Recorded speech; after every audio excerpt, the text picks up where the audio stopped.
Për sa i përket kandidimit të Florian Binaj nga Partia Demokratike. Domethënë u fol për një krizë figurash në Partinë Demokratike, megjithëse unë nuk mendoj që ka pas figura partia që nga Partia Demokratike. Në ato fillime hajde kishte Cako. Pastaj nuk mendoj sepse të bësh hata që u bë, nuk mendoj që ka pas shumë figura. Po, një krizë figura sa të tjera thonë që është një outsider, ka për të thyrë sistemin, ka për të... Ndërkohë, ndodhi fenomeni çuditshëm që gjithë këto partitë e reja, që ti nuk kishte besim, kishte drejt që nuk kishte besim se u bashkuan edhe këta prap me këtë kandidatin e PD-s. Po si duket të gjithsesi te tani e di si mu duk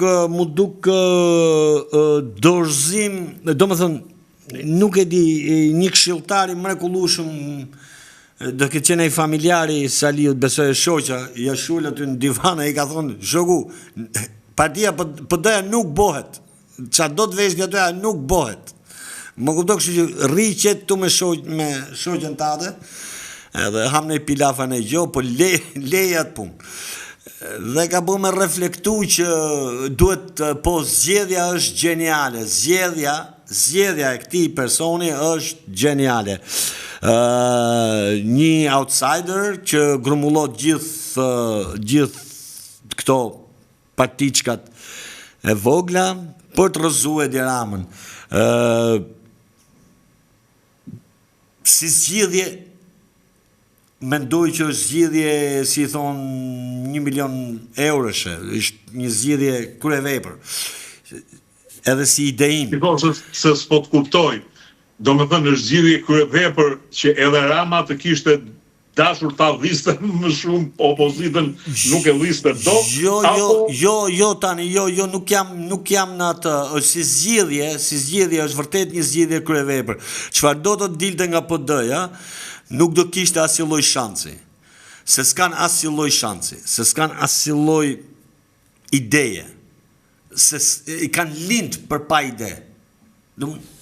Është vetë struktura që nuk prodhoi ide. Gjetja një personi, gjoja të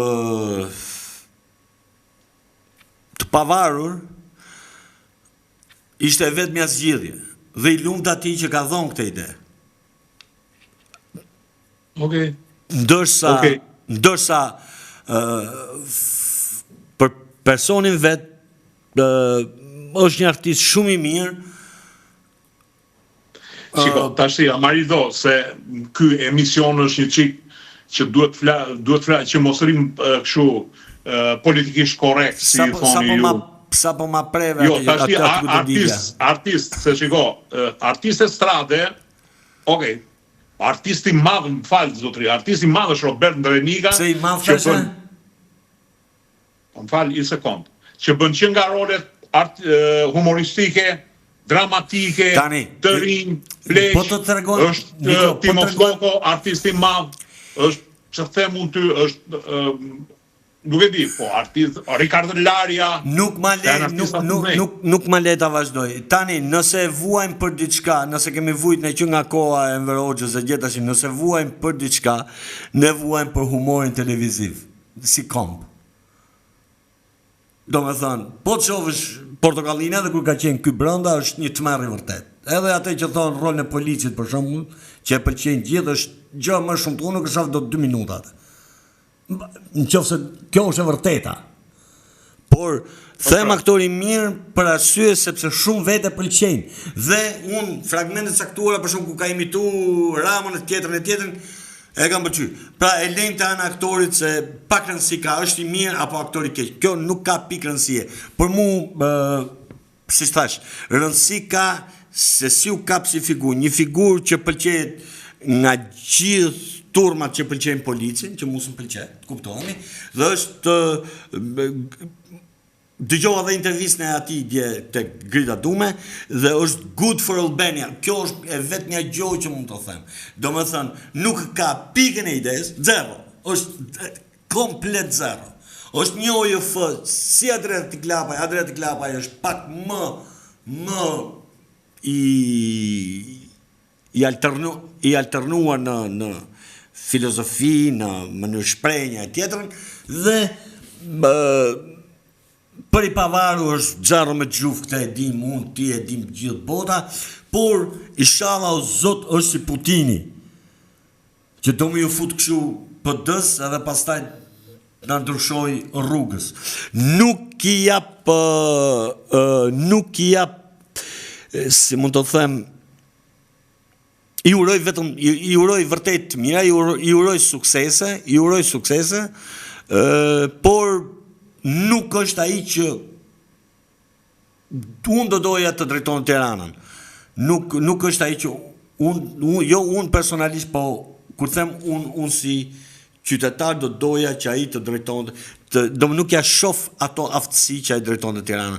A mund të jepte një frym tjetër? Prapë dyshoj. Por nga ana tjetër është ndoshta e them pak me rezerva, po kam përshtypjen se do ta thyej Edi Ramën. Në shkuptim, do fitoj? Kam përshtypje se do e marri Tiranën. E mund Manastiriun kë? Po, kam përshtypjen, po. Unë, do më thënë, çfarë shoh tani, në këtë moment, në frymën politike të Ramës e tjerë, shoh që ky e merr. Shiko, shumë analizë thonë që qoftë edhe një rezultat, do me thënë, i Manastiriut më i dobët se sa i Erion Velis, është në një farë mënyrë një disfat për Ramën. Unë mendoj që dhe jetë pak më shumë se ajo që thua ti. Mos them që të dali gati barabar, po them që edhe e merr.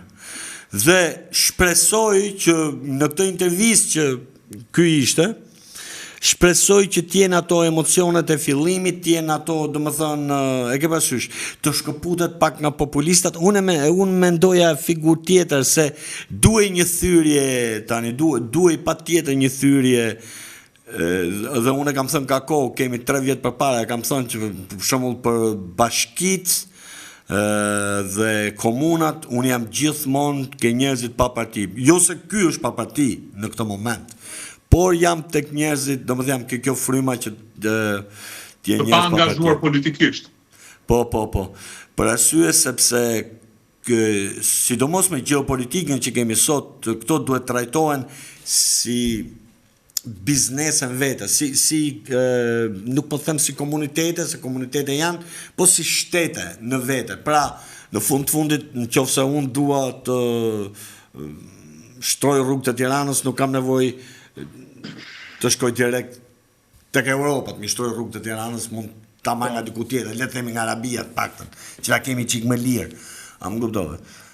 Etjerë, sepse fryma europiane çdo ditë më shumë, biles ndoshta ajo që do japi humbjen Ramës është ky vazhdimi i kësaj në Europë në 2030, në Europë 2030 bashkë me Ukrainën. Do më thonë,